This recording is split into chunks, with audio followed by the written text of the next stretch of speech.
La historia del sufragio femenino en Europa no ha sido nada fácil. Desde la Revolución Francesa hasta finales del siglo XX, algunos grupos de mujeres, con el apoyo de unos pocos hombres, lucharon para hacer valer su condición de ciudadanas. Lo consiguieron tomando las calles, se burlaron de ellas, las humillaron, fueron encarceladas y torturadas. Se lo arrancaron a los legisladores, en ocasiones a la fuerza y siempre por convicción. ¿Por qué los países europeos dudaron tanto a la hora de tomar una decisión política que hoy parece evidente? ¿Cómo estas ciudadanas sin ciudadanía han participado desde el siglo XVIII en la vida política y social? ¿Cuál ha sido su lucha y quién la ha dirigido?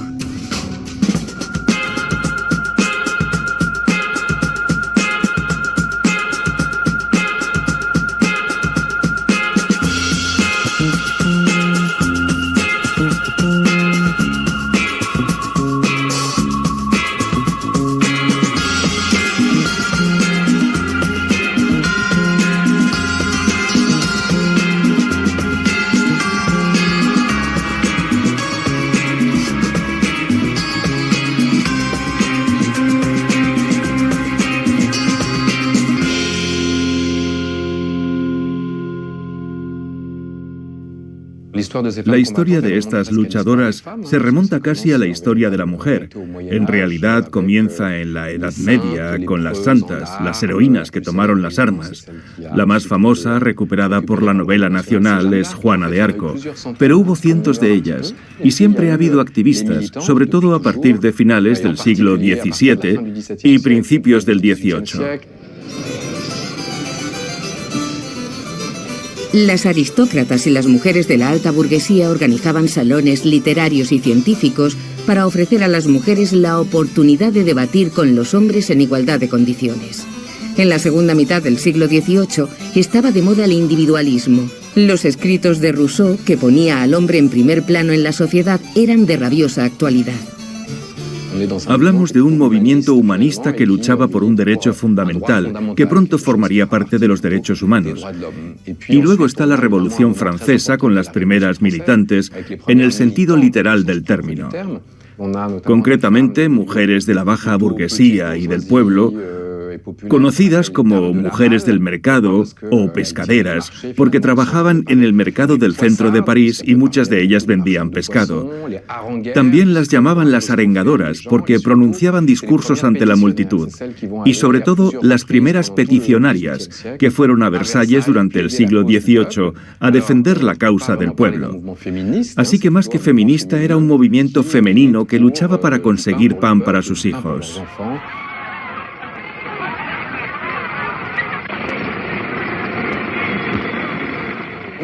Estoy pensando en las ciudadanas tejedoras, que eran mujeres que asistían a los juicios, que en aquella época eran muy numerosos, y parece ser que hacían puntos sentadas al fondo de la sala mientras escuchaban defenderse al pueblo. El término tejedora designaba a mujeres que no tenían derecho a hablar, solo a escuchar. La propaganda monárquica empezó a decir que no se conformaban con asistir a las deliberaciones mientras hacían punto. También iban al pie de la guillotina a disfrutar de las ejecuciones. Se convirtieron en una especie de figuras vampíricas. Había unos pocos grupos de mujeres que intentaban tener acceso a la educación, a algunos derechos. Querían poder hablar en público, que no era algo obvio para muchos hombres, pero menos aún para las mujeres, de las que se esperaba que permaneciesen con la familia para no desestabilizarla. Una de las figuras más relevantes fue Olympe de Gouges, que se movilizó en Francia durante la Revolución, por tanto mucho antes que otras. Fue guillotinada por esta causa. Cabe destacar que también luchó contra la pobreza y para conseguir otros derechos además del sufragio femenino, lo que demuestra que a menudo la lucha confluía con muchas otras luchas. Siempre se habla solo de Olympe de Gouges y con razón, porque es la autora de la Declaración de los Derechos de la Mujer, que es el primer manifiesto femenino, y sigo sin utilizar la palabra feminista.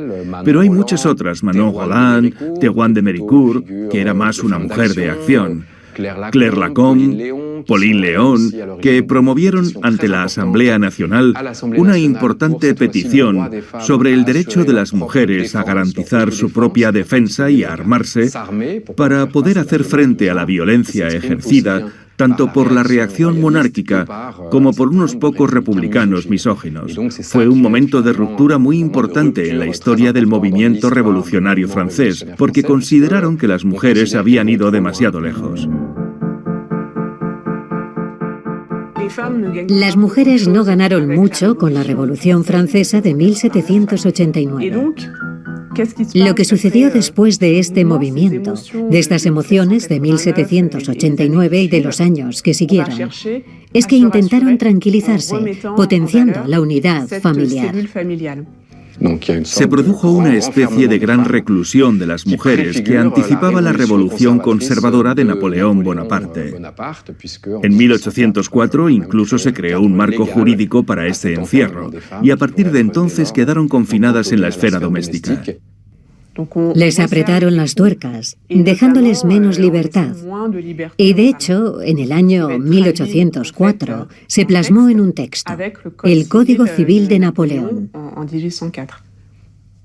Sin embargo, dicho código no surgió de la nada.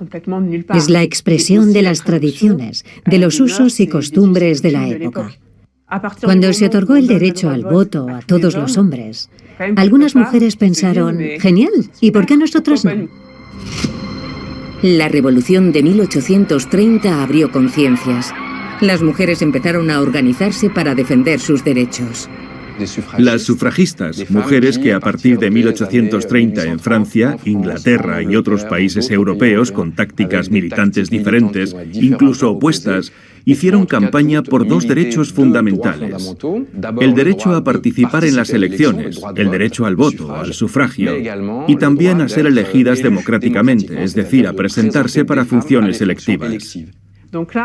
Había un pequeño grupo de mujeres en el que destacaban algunas personalidades, como Jeanne d'Arc, que en 1849 fue la primera mujer francesa que se presentó a unas elecciones legislativas.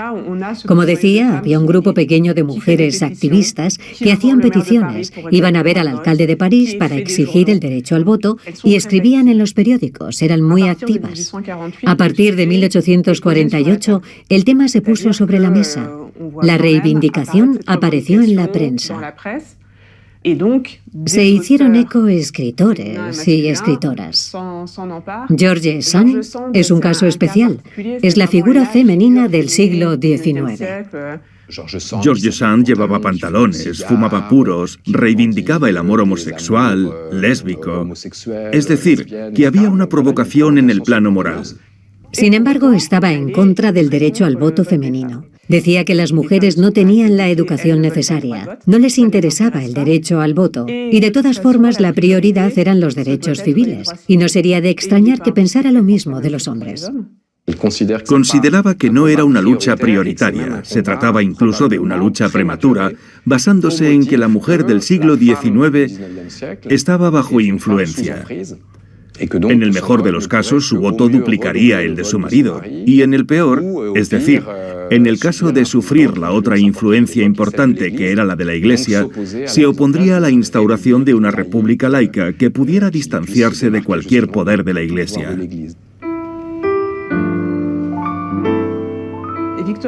Víctor Hugo estaba a favor de los derechos de las mujeres.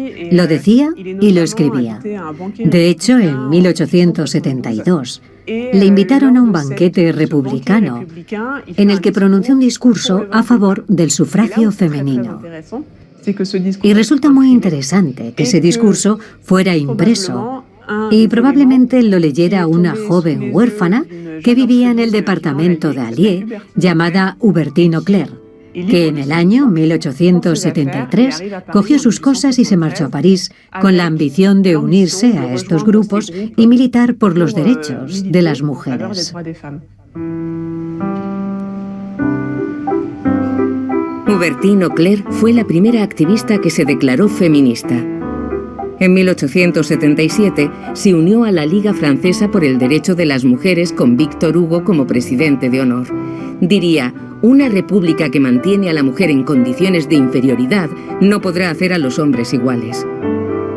Trabajó por el derecho al voto, la independencia económica de la mujer, la separación de bienes en los contratos matrimoniales e incluso por la feminización de determinadas palabras. En abril de 1910 se presentó como candidata a las elecciones legislativas. Otras 2 mujeres siguieron su ejemplo. Sus solicitudes no fueron aceptadas. Las acciones de protesta fueron ampliamente difundidas por la prensa, que aunque la marginaba, hizo aún más conocida a Aubertine. Al otro lado del Canal de la Mancha, las mujeres, organizadas desde mediados del siglo XIX, hacían oír su voz.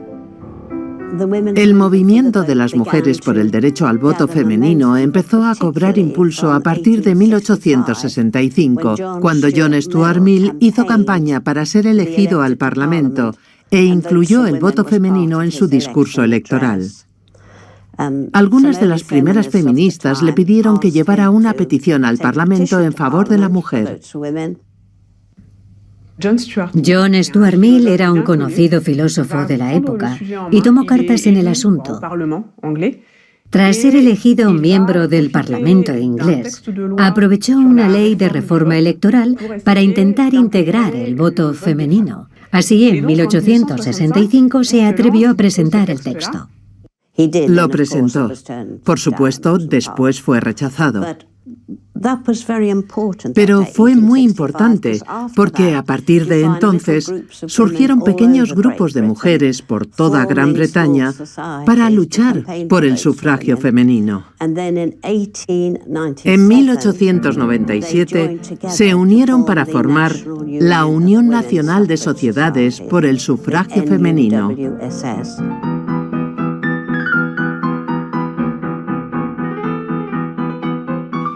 John Stuart presentó el texto una y otra vez en cada sesión parlamentaria sin éxito. Siguiendo el ejemplo de las inglesas y francesas, el movimiento feminista se extendió por toda Europa. Nueva Zelanda, en el otro extremo del mundo, fue el primer país en aprobar el sufragio femenino. En 1893, las mujeres pudieron votar en Nueva Zelanda. No hay que olvidar que se trataba de una nación joven con una sociedad nueva, y mucha gente emigraba allí. Creo que todo influyó, mientras que en Gran Bretaña la sociedad era muy antigua con viejas tradiciones. Algunos parlamentarios intentaron beneficiarse del voto femenino. Las mujeres obtuvieron el derecho al voto en Nueva Zelanda en 1893 y en Finlandia en 1906.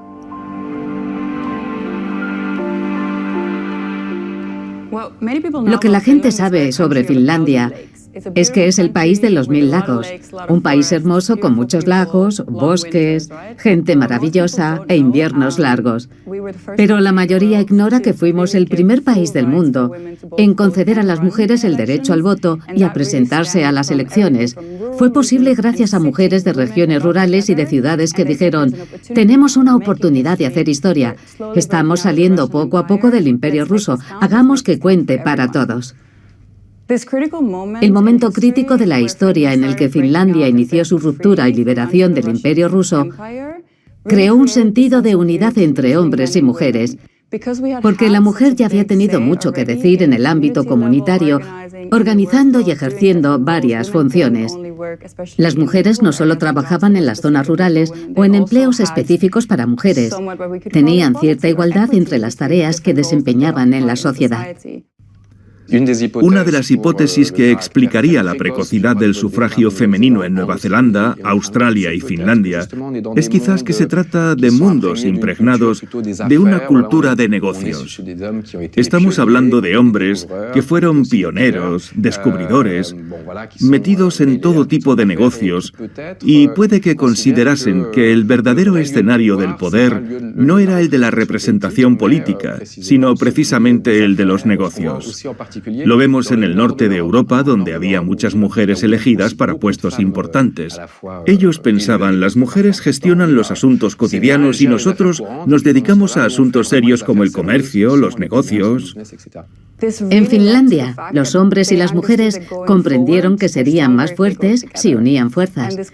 El principio de solidaridad fue el argumento principal para justificar la importancia de la participación de la mujer en la política, que beneficiaba al conjunto de la sociedad finlandesa. Sucedió muy deprisa. Este sentimiento fue creciendo cada vez más, sobre todo en Europa. Nosotros lo elegimos porque abría una ventana de oportunidades. Aunque en Finlandia la ley se aprobó sin problema, en el resto de Europa seguían considerando a las feministas como una incongruencia, incluso un peligro extremo para los hombres. Se organizó una auténtica caza de brujas.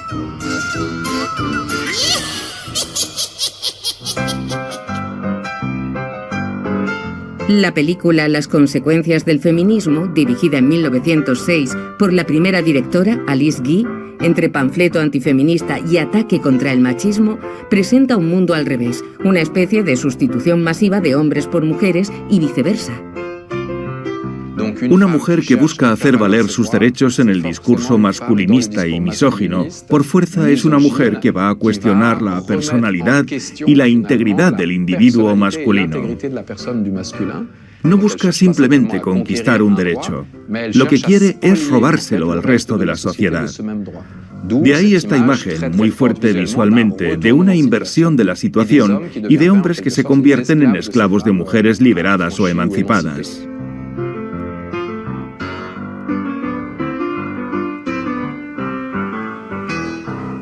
Se dio un paso a la acción directa, a la acción violenta y a las calles. Las sufragistas inglesas fueron las más radicales a principios del siglo XX. Tenemos a una gran figura llamada Emmeline Pankhurst y a sus 3 hijas, que también se implicaron en el movimiento y encarnaron la lucha. Una lucha que comenzó con manifestaciones espectaculares, muy teatrales, con muchas mujeres artistas provenientes de escuelas de arte que crearon eslóganes magníficos y organizaron unas marchas increíbles.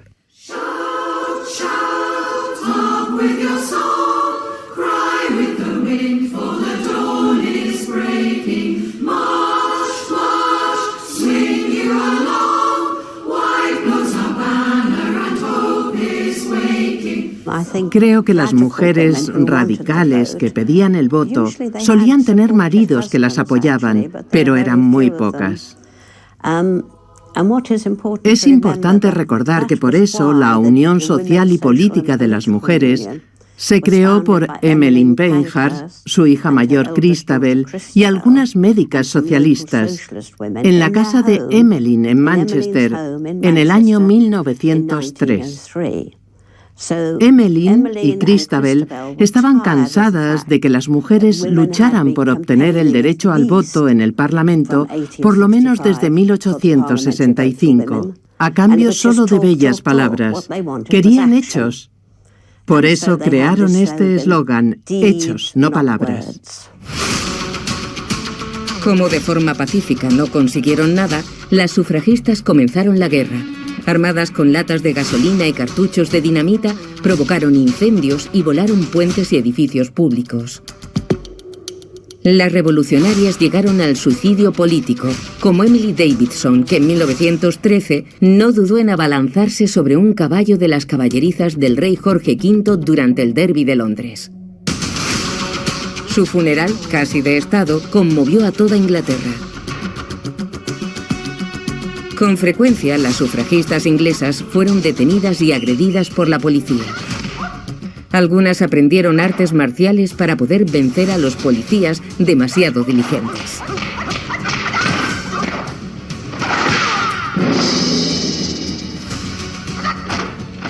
Es la primera vez que se usó la palabra terrorismo para algo más que violencia estatal. Las acciones se multiplicaron. Incendiaron algunos monumentos públicos, como iglesias muy famosas, la residencia de un representante del Estado. Una sufragista perpetró el ataque a un caballo del rey durante un derbi que provocó la muerte de la sufragista. Se realizaron muchas acciones. Y al mismo tiempo, la violencia estatal en las cárceles conmocionó a la opinión pública, política, porque las mujeres detenidas en el transcurso de estas acciones incendiarias afirmaban ser presas políticas y no prisioneras comunes, ya que habían sido detenidas por alterar el orden público.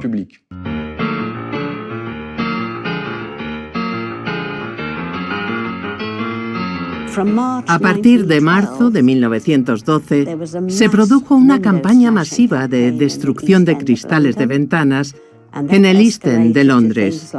Le siguieron acciones como incendiar edificios vacíos, cortar cables telefónicos o la quema de votos femeninos con ácido en campos de golf para hombres.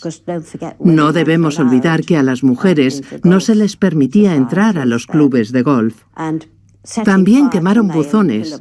De este modo se impulsó la forma más extrema de militancia, lo que no las hizo muy populares en Europa.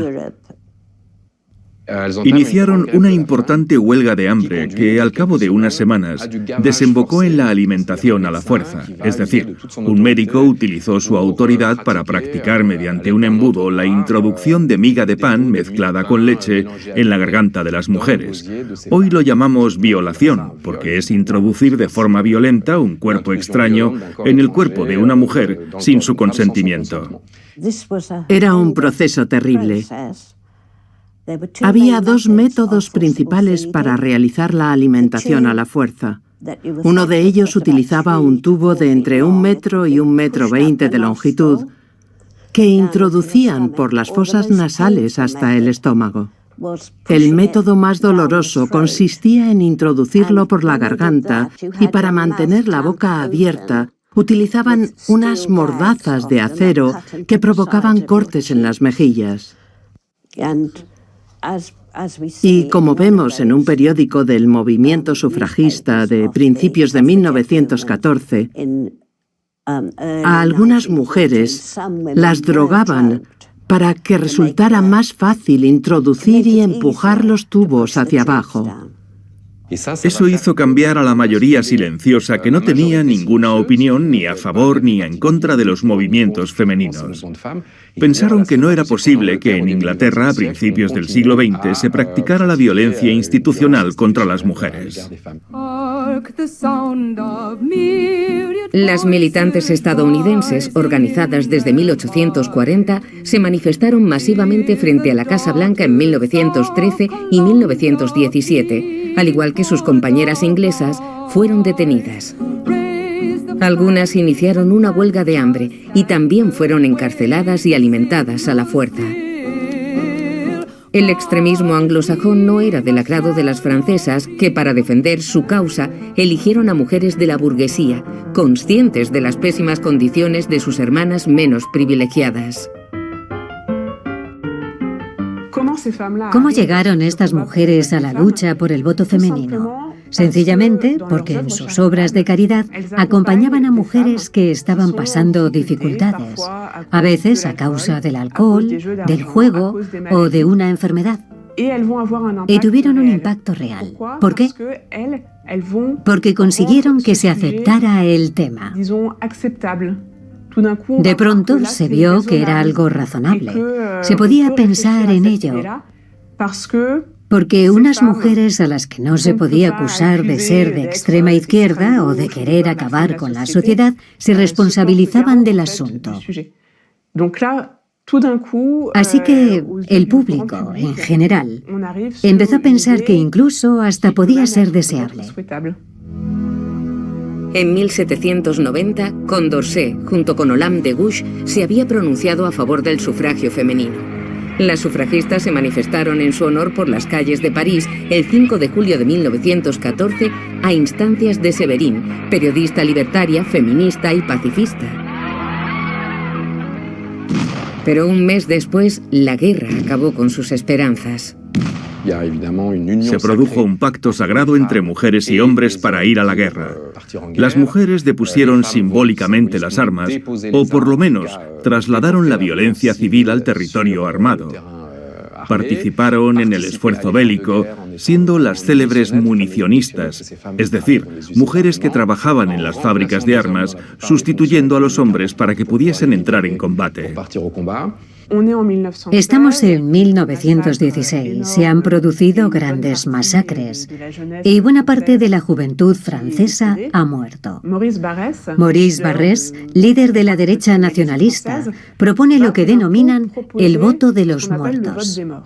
Maurice Barrès pensó, no es normal que todos estos jóvenes que habrían llevado a Francia y a la nación a las elecciones no puedan estar representados. Entonces, ¿a quién podemos hacer votar en su lugar? Podría ser al padre, la madre, la hermana. Ya lo tengo, la esposa. Y eso es realmente muy importante, porque acababa de plantearse que una mujer pudiera acudir a las urnas y depositar su voto. Aunque Francia abandonó pronto el proyecto, Reino Unido y Bélgica adoptaron el voto de los muertos. En 1914, Emmeline suspendió el tipo de acción militante del que hablábamos antes, cuando todas las sufragistas presas fueron liberadas. Esperó a que las liberasen para suspender su actividad. Pero no hay que olvidar que durante la Primera Guerra Mundial animó a las mujeres a apoyar la guerra. Fue muy patriota, aunque también incorporó en su discurso la idea de que si las mujeres participaban en trabajos de guerra, no se les podía negar el voto.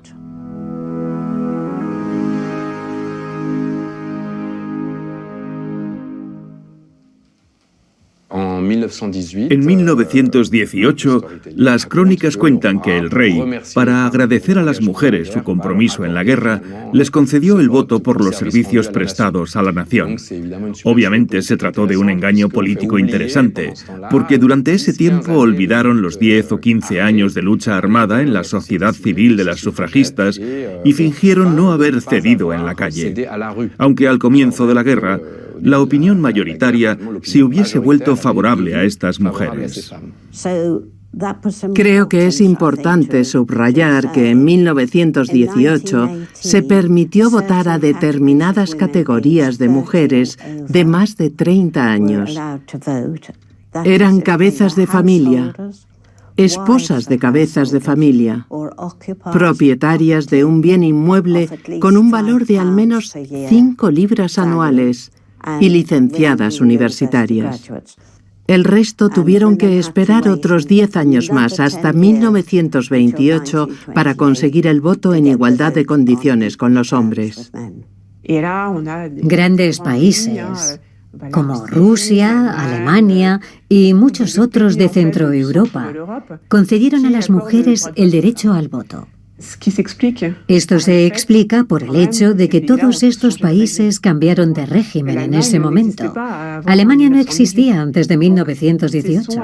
Se trata de países que nacieron de la disgregación de imperios, del Imperio Austrohúngaro y luego del Sacro Imperio Germánico. Así que, de repente, había una retahíla de naciones emergentes que antes no existían. En el periodo de entreguerras, la gran mayoría de los países europeos concedieron a las mujeres el derecho al voto, algunos con condiciones. Todavía quedaban algunos intransigentes que se mostraban reacios a tratar a las mujeres como a ciudadanas plenas.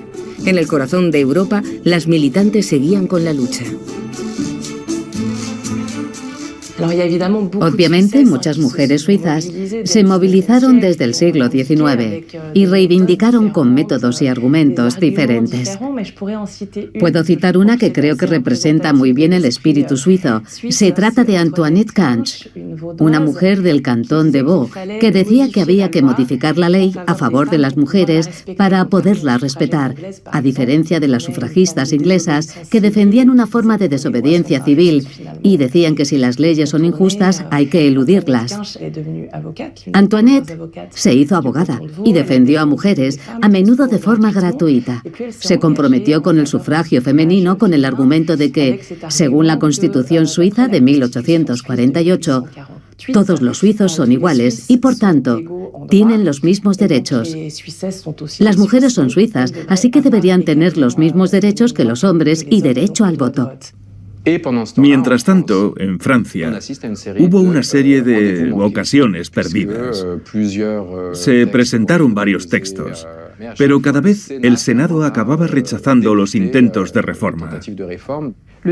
El texto que se votó en la Cámara de Diputados en 1919 no llegó al Senado hasta 1922. Llegó despacio, muy despacio. Se lo habían encargado al senador Alexandre Bérard, que tardó 3 años en publicar un informe de unas 20 páginas, muy negativo, en el que, por supuesto, ponía a las mujeres en un pedestal, diciendo que sus manos estaban hechas para ser besadas con devoción, con amor, pero no para depositar una papeleta en una urna. Les mains des petites femmes sont admirables et toutes semblables à des oiseaux. Elles agitent leurs doigts mignons et frêles comme des ailes de passereaux. Lo que supuso que en 1922, 1928 y a principios de los años 30 todo se estancara y no se tomara una decisión que de todas formas podría haber sido negativa. Entonces surgió un personaje esencial en la historia del voto femenino, Louise Weiss. Quería romper con la inercia de los cargos electos nacionales con métodos drásticos y en 1934 fundó la asociación La Femme Nouvelle, la nueva mujer. En 1935 se presentó simbólicamente a las elecciones municipales. Me presenté a las elecciones municipales en las 7 circunscripciones de la colina de Montmartre, un distrito con ideas liberales y tradicionalmente con una causa noble. Para el día de las elecciones, habíamos organizado 36 secciones electorales no oficiales con la ayuda de 100 voluntarias. La policía desalojó nuestras instalaciones y nuestras secciones de voto tuvieron que refugiarse en los patios y en los cafés gracias a la amabilidad de las porteras y comerciantes feministas. No obstante, pensé que debía mantener hasta el final una urna simbólica que defendí con pólvora. Con polvos de arroz, quería decir. Hoy diríamos que su estrategia de marketing es muy buena. Utilizó todo lo que habían hecho otras asociaciones muy bien establecidas, que habían ido allanando el terreno durante años y años. Y por fin, desde 1920, habían conseguido ser escuchadas. Y llegó Louise Weiss diciendo, hay que revolucionarlo todo, hacer las cosas de otro modo, comunicar de otra manera. Retomó en cierto modo lo que había hecho Bertine Auclair en la década de 1880. Militantes del grupo La Nueva Mujer ofrecieron una serenata burlesca al senador Merlin. Desarrolló una forma de acción que consistía en eventos espontáneos. Por ejemplo, en 1935 se presentó a las elecciones municipales de Montmartre, aunque no pudiera hacerlo. Fabricó las urnas con sombrereras. Aún así consiguió 18.000 votos, que no es poco. Otro día, con sus compañeras de la asociación La Nueva Mujer, organizaron una gran distribución de octavillas durante la final de la Copa de Fútbol de Francia. Colgaron las octavillas en globos y los lanzaron por encima del estadio de fútbol. Louise Weiss a veces se encadenaba con sus compañeras en las calles para parar el tráfico. Llevó a cabo acciones supermodernas que luego hemos podido ver en grupos como Greenpeace o FEMAM. Creo que era muy avanzada para su época, los años 30, y además lo hacía con un gran sentido del humor. Hasta el principio de la Segunda Guerra Mundial no hay prácticamente nada, salvo un breve episodio un tanto sobrevalorado. Se trata del Frente Popular. En el Frente Popular hubo 3 mujeres en el gobierno, pero no eran ministras, eran subsecretarias de Estado. La señora Léon Branspin, subsecretaria de Estado de Educación Nacional.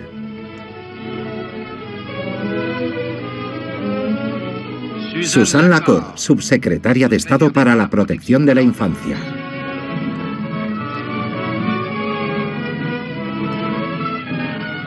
La señora Joliot-Curie, subsecretaria de Estado de Investigaciones Científicas. Por primera vez en Francia hay 3 mujeres en un ministerio.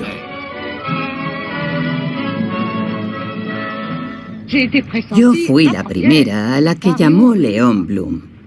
Había prometido incorporar ministras en su gobierno, si llegaba a ser jefe de gobierno. Me preguntó si después de la campaña que había hecho, estaba dispuesta a incorporarme a su gabinete. La idea me atraía, pero Léon Blum añadió que se sobreentendía que no volveríamos a hablar del voto femenino. Comprendí que temía ese voto porque no había muchas socialistas francesas.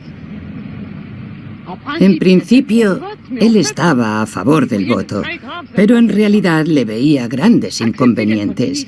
Aceptar un ministerio en esas condiciones me parecía un acto de deslealtad. Yo no quiero ser nombrada, yo quiero ser elegida.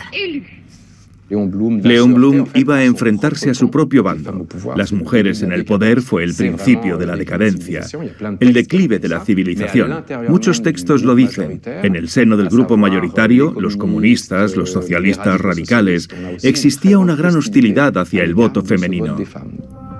Los socialistas radicales estaban convencidos de que las mujeres se inclinarían por el voto católico, y el régimen de Vichy del mariscal Pétain no veía con buenos ojos el nuevo privilegio que se les podía conceder. Puede considerarse que al final la desafortunada experiencia tras el Frente Nacional creó, o mejor dicho, desinhibió a una derecha y a una extrema derecha dura que señalaban a los judíos, a las mujeres, a los homosexuales, como a los grupos de población responsables del declive de la civilización que Vichy debía contrarrestar, volviendo a fundar sobre nuevos cimientos la República, la Revolución Nacional. Señoras y señores, nos vemos obligados a suspender el espectáculo porque en la región parisina se ha declarado el estado de alarma. La declaración de guerra en 1939 relegó a un segundo plano, una vez más, el derecho al voto de las mujeres. A partir de 1943, Francia pensó en el futuro régimen de un país liberado. La República Francesa se refugió en Londres y sobre todo en Argelia. El 21 de abril de 1944, el general de Gaulle firmó en Argel una orden del Comité Francés de Liberación Nacional, refrendada el 5 de octubre, que concedía oficialmente a las mujeres adultas, sin restricciones, el derecho a votar y ser votadas. No estuvo en los debates. Llegó a última hora en el discurso del general de Gaulle, que prometió el derecho al voto de las mujeres, firmó la orden y un año más tarde, en 1945, permitió tener doble participación, tanto en las elecciones municipales de mayo del 45, como después en las legislativas que llevaron incluso al nombramiento de las primeras diputadas, aunque al principio fueron pocas.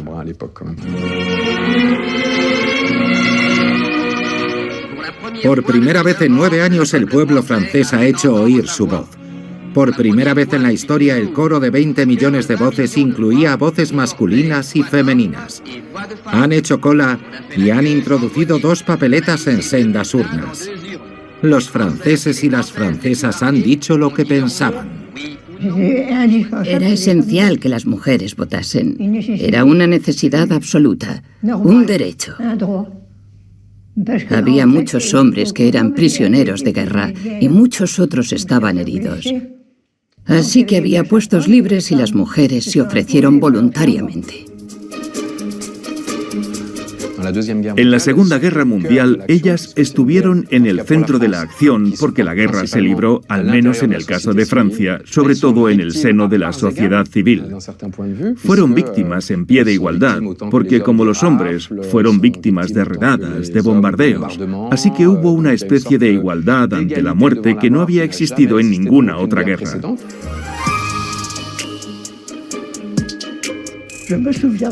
Recuerdo bien la primera vez que voté. Sí, lo recuerdo. Fue en la Plaza Dominique, calle abajo. ¿Cómo se llamaba la calle? Era al final de la calle, en la escuela. Había muchas mujeres. Creo que eran conscientes del valor que tenía su voto. Algunas no sabían lo que podían llegar a hacer, pero poco a poco recibieron una educación que asumieron. Se afianzaron obligadas por las circunstancias y resultaron ser competentes.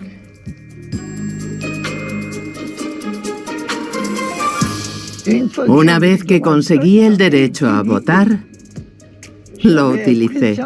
Sentía que estaba cumpliendo un propósito. La política es importante porque puedes imponer tus deseos. Te permite elegir lo que quieres para el futuro.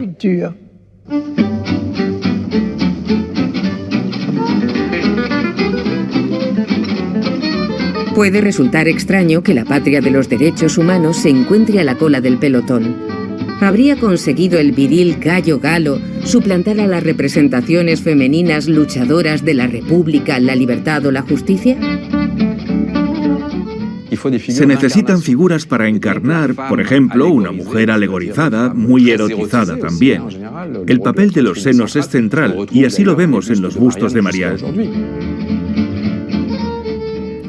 Si caminas por los pasillos de la Asamblea Nacional o de algunos lugares emblemáticos de la República, te encuentras muchas estatuas de mujeres, bastante desnudas y muy guapas. Eso enlaza un poco con la idea de Marianne, que encarna a Francia, y lo hace en un momento en el que las francesas no tenían derecho al voto.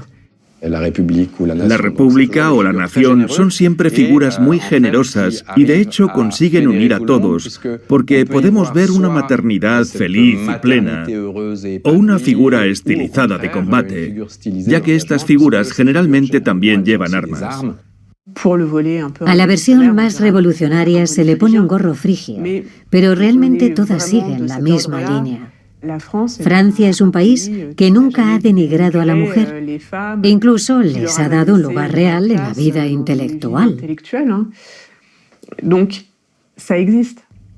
Eso es así, pero de ahí a llegar hasta el final y que tuviesen derechos políticos es otra cosa. La omnipresencia de las figuras femeninas en el orden simbólico republicano es una forma de olvidar su ausencia en el espacio público democrático, un sistema de compensación. Me sorprende que Francia haya tardado tanto en conceder el voto a las mujeres porque es el país de la revolución. ¿Por qué se ha hecho esperar tanto? ¿Me lo puede explicar? Como hemos visto en otros países, cuando hay cambios de régimen, se produce el detonante. En Francia también se cumplió, ya que en 1944 trajo el fin de la Tercera República y el principio de un nuevo régimen. Entre los rezagados europeos estaba Suiza, que seguía con la misma constitución desde 1848, que a pesar de las reivindicaciones de los movimientos feministas, negaba a sus conciudadanas el derecho al voto. Estoy en contra del sufragio femenino. ¿Y usted? Yo también. ¿En contra? Sí. 2 noes. Eso es. Estoy a favor. Sí. En contra. Depende de la persona. A favor. Tienen tanto derecho a votar como los hombres. Yo estoy a favor. Soy Marius, sí. La particularidad de Suiza es que somos uno de los últimos países del mundo que ha concedido el derecho al voto a las mujeres. Ha tardado mucho tiempo. Entre 1919 y 1990 se realizaron más de 50 votaciones sobre este tema a nivel municipal, cantonal y nacional. Creo que hay 3 razones que explican el hecho de que Suiza haya tardado tanto en conceder el derecho al voto a las mujeres.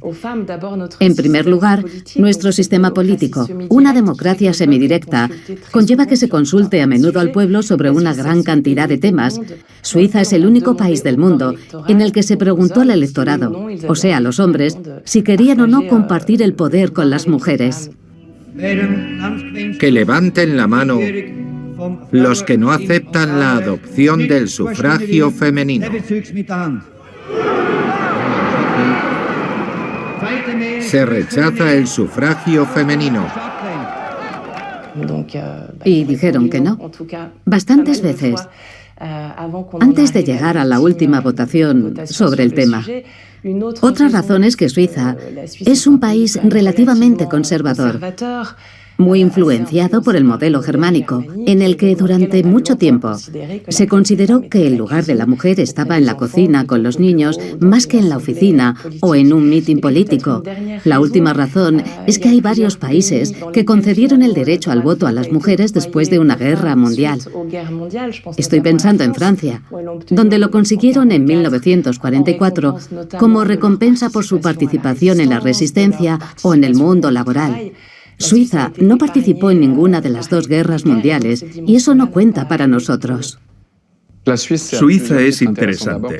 En primer lugar, porque era una sociedad muy patriarcal, con estereotipos de género que seguían siendo muy marcados, a lo que se añade una cultura política global, y no solo en la cuestión del feminismo, que más bien es la del consenso, del diálogo, de la vía reformista, del largo plazo, de la evolución de las mentalidades.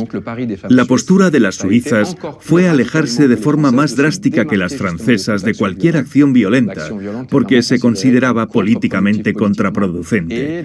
Era un sufragismo de peticionarias, de mujeres que redactaban peticiones periódicamente, las llevaban a asambleas deliberativas en los diferentes cantones, intentaban comunicar, persuadir y elaboraban octavillas. Era un feminismo extremadamente pacífico. Sí, nos gusta oír hablar del sufragio femenino, pero a mí no me interesa. ¿Por qué no le interesa? Porque yo no sé mucho de política. Muchas mujeres no se atrevieron a votar de inmediato. No sabían muy bien qué hacer con la papeleta. Fue un proceso de aprendizaje. Pero para muchas otras resultó ser una victoria increíble, o un placer, un orgullo introducir la primera papeleta en la urna. En Europa, las ciudadanas de Liechtenstein y Moldavia tuvieron que esperar hasta 1984 y 1993, respectivamente, para ejercer su derecho al voto y que el mapa de Europa por fin estuviese completo. Y aunque en Francia las mujeres podían expresarse en las urnas, aún quedaban batallas por librar. Aunque alcanzamos la cresta de la ola con la obtención del derecho al voto en 1944, no habíamos acabado del todo, concretamente en la cuestión de los derechos civiles. Hubo que esperar hasta 1965 y 1970 para que se produjesen unas reformas que otorgaban la condición de adultas a las mujeres casadas y a las madres, ya que fue entonces cuando pudieron acceder a sus cuentas bancarias y dejaron de necesitar la autorización de sus maridos para aceptar un trabajo, por ejemplo. Me encantaba el trabajo que tenía, pero mi marido me dijo, si tenemos hijos, me gustaría que los criaras tú misma, y acepté. Así que dejé de trabajar fuera, pero en casa trabajaba como la que más. Sí. No tengo marido. Nunca lo he tenido. Un marido da mucho trabajo y a menudo se discute porque no siempre se está de acuerdo. Entonces no se podía tomar ninguna decisión sin consultar primero al marido. Yo he hecho lo que he querido con mi dinero. Por cierto, me compré un piso. Hice los viajes que me apetecía. Seguí siendo libre. A partir de 1970 se suprimió la noción de patria potestad y se reconoció la autoridad parental. Eso también tuvo un impacto significativo en la vida familiar. Así que en cierto modo fue el fin de esta cuestión de derecho civil.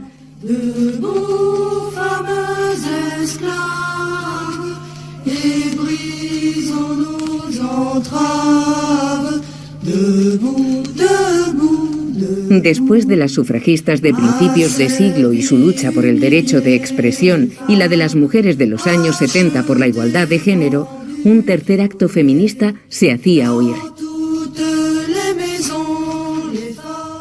El feminismo de tercera ola apareció aproximadamente a comienzos de la década de los 90 y fue el principio de lo que hoy llamamos el enfoque interseccional, es decir, la idea de que las formas de dominación se acumulan, las formas de estigmatización se acumulan y los privilegios también se acumulan. Entonces, básicamente, es mejor ser un hombre blanco en la flor de la vida que una mujer racializada, como se dice hoy, joven, de barrios desfavorecidos, etc.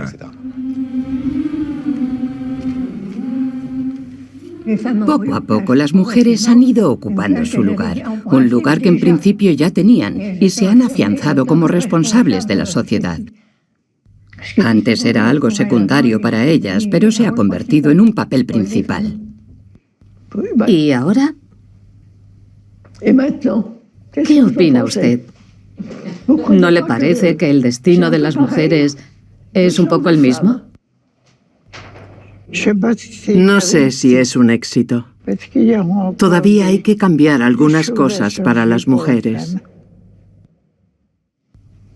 Nosotras teníamos trabajo, solo que trabajábamos en casa, mientras que ahora las mujeres trabajan fuera y también lo hacen en casa. ¿Qué más habría que hacer? No voy a decirle que la revolución.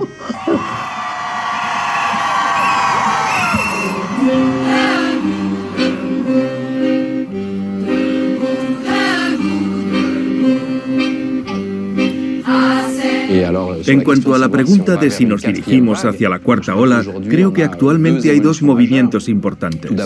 En primer lugar, el movimiento Me Too, que es global. Es la primera vez que tenemos un movimiento feminista tan global. Es como un reguero de pólvora desde el mundo del cine estadounidense hacia todo el mundo occidental. Pero no hay que dejarse engañar. Es también un tercer límite en términos de olas. Solo hablamos de mujeres de Europa Occidental y Estados Unidos. Estamos dejando de lado a gran parte de la humanidad. Mujeres que, en muchos casos, no tienen acceso al inicio de las reformas que hay en nuestros países.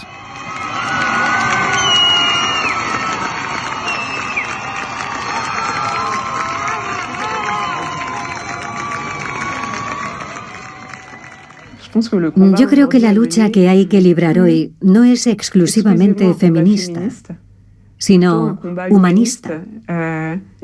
Ahora se habla mucho de masculinidad, pero durante mucho tiempo hemos definido la masculinidad de manera muy estricta, convirtiéndola en una norma de actuación, de violencia, exenta de emoción. Creo que esto es lo que deberíamos trabajar hoy colectivamente, para permitir que los hombres puedan alcanzar la libertad de ser ellos mismos. Después de liberar a la mujer, deberíamos liberar al hombre.